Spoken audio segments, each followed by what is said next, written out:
Fil-qorti komplet il-kumpilazzjoni tal-evidenza fil-konfront ta' Aiden Bartolo li jinsab akkużat li ħarab lill-Pulizija fil-bidu ta' Diċembru li għadda.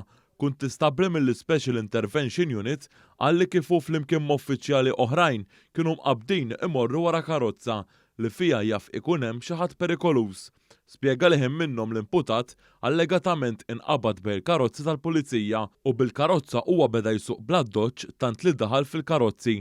Intqal kif hawnhekk ġew sparati tiri ta' twissija, ix-xut qal li Bartolo beda jsuq b'mod perikolus tant li kien se jolqot uffiċjali tal-Pulizija.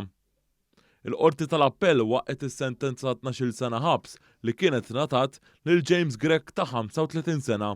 Grech kien instab ħati li stupra tifla fil-van wara l-ħin tal-iskola. Il-qorti tal-appell immexxija mill-imħallef Giovanni Grixti laqa l-appell ta' James Grech, hekk kif dan il-menta li ma natax id-dritt li jsir kontra eżami tax-xhieda li tat it-tifla permezz tal-video conferencing. Il-qorti nnotat ukoll kif l-allegat vittma hija vulnerabbli. L-imħallef Grixti qal li għandhom jittieħdu l-miżuri meħtieġa li l-persuni vulnerabbli ikunu protetti, iżda ntqal li ma jistgħux jitnaqsu id-drittijiet tad-difiża. B'hekk l-imħallef ikkonkluda li s-sentenza tal-Qorti tal-Maġistrati ġiet imħassra u l-każ se jerġa' jmur għal quddiem il-qorti għal sentenza ġdida. Mara ta' 38 sena minn Birzebbuġa weħlet sentej ħabs sospiżi għal 3 snin.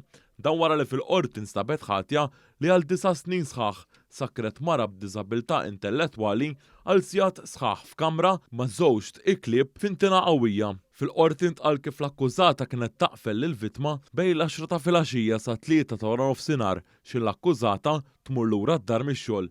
Fil-qorti ntqal kif l-akkużata kienet tieħu mal-2000 pupu tal-Playmobil kuljum sabiex il-persuna b'diżabilità taqadhom u l-flus kienu jitlu fil-kont bankarju tal-akkużata għax-xogħol li għamlet il-vittma.